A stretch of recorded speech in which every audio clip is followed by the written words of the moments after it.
അംഗങ്ങളുടെ സത്യപ്രതിജ്ഞ, രാഷ്ട്രപതിയുടെ നയപ്രഖ്യാപന പ്രസംഗം, അതിന്മേലുള്ള ചർച്ച, രാഹുലിന്റെ പ്രസംഗവും മോദിയുടെ മറുപടിയും, നീറ്റും മണിപ്പൂരും പ്രതിഷേധമായി നീറിയ ദിവസങ്ങൾ. ആദ്യ പാർലമെന്റ് സമ്മേളനത്തെ ഇങ്ങനെ ചുരുക്കി പറയാം. ഇതുവരെ കണ്ടത് ട്രെയിലർ മാത്രം. ഇനിയും ഭരിക്കും 2 പതിറ്റാണ്ടുകൾ എന്നാണ് രാജ്യസഭയിൽ ഇന്ന് പ്രധാനമന്ത്രി പ്രസംഗിച്ചത്.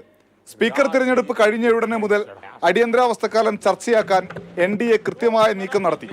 BJP ഭരണഘടനയെ തകർക്കുന്നുവെന്ന പ്രചാരണം തിരഞ്ഞെടുപ്പിൽ തിരിച്ചടിയായി എന്ന് NDA വിലയിരുത്തുന്നുണ്ട്.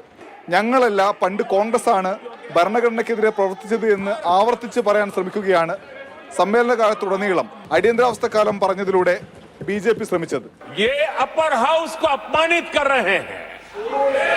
इस अपर हाउस की महान परंपरा को अपमानित कर रहे हैं. പതിറ്റാണ്ടുകൾക്ക് ശേഷം സ്പീക്കർ സ്ഥാനത്തേക്ക് മത്സരം നടന്നു. അത് പ്രതിപക്ഷത്തിന്റെ ശക്തി പ്രകടനമായി.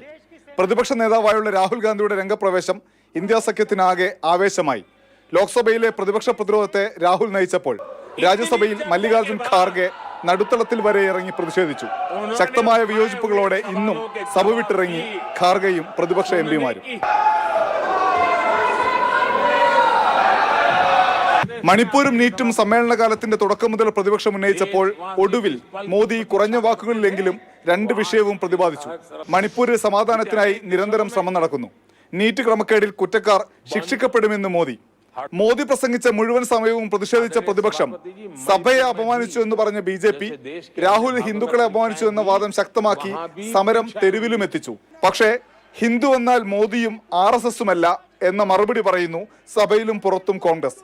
ഈ മാസം അവസാനം ബജറ്റ് അവതരണത്തിനായി സഭ വീണ്ടും സമ്മേളിക്കും. ഡൽഹിയിൽ നിന്ന് അനൂപ് ദാസ്,